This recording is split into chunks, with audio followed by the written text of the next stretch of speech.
Hey guys, Country Craig here. Today we're talking about utilizing resources that we have on our property. As you know, Homestead Mike and I worked together on different and various projects. He was over here the other night boasting about his chicken coop that he's currently working on. He has an existing barn, but what he's looking to do is to create a chicken run adjacent to his barn. And in order to do that, he needs some resources, mainly posts that are weather resistant.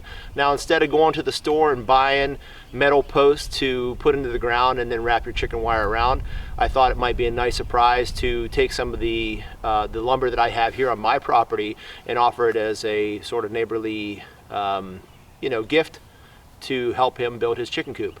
And what we're talking about today is the Osage Orange Tree, which is behind me here. It's not a tree that's native to Ohio. It comes from the south primarily, and it was moved up here, used by the Osage Indian tribe, but also primarily used as natural fencing. The tree itself, when it's in its adolescent phase, is very shrubby, very hedge-like. It also goes by the name of the hedge tree. I don't know if you can see it behind me, but there is one, two, and then there's a third right here, which is out of frame. But regardless, it was used as natural fencing to keep in livestock. What people don't know is that it's very durable. It has a flexibility rating of over 2,000 psi. And the Osage Indian tribes used to use this exclusively for bow making. So what you might not know about the Osage Orange Tree is that it is very rot resistant and bug resistant. So last but not least, the Osage tree is also fruit bearing. Now, while you can't eat the fruit, it does have other purposes. Here's an example of one we found from last year. So it's going to be a little bit rotted and decayed, but you can at least see what it looks like. Kind of like a big orange, lime green monkey brain. There you go. Now, it can be very sticky, but one of the best purposes is that the essential oils that it secretes are a natural spider repellent.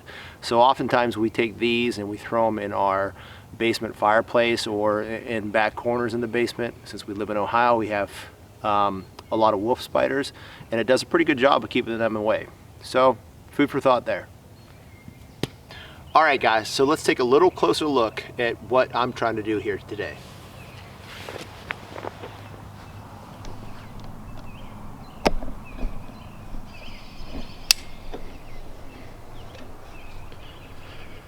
So as you can see, there's the limb that I'm looking to take down. Starting here at the base, up through here, and as it extends out, it gets a little bit rotted.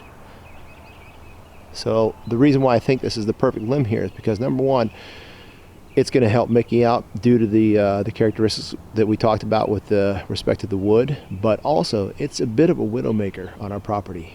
Our boys like to play down in this area, and I do not want that hanging over their head, especially as rotted as it's getting. So without further ado, this next segment will be me hopefully successfully chopping this thing down.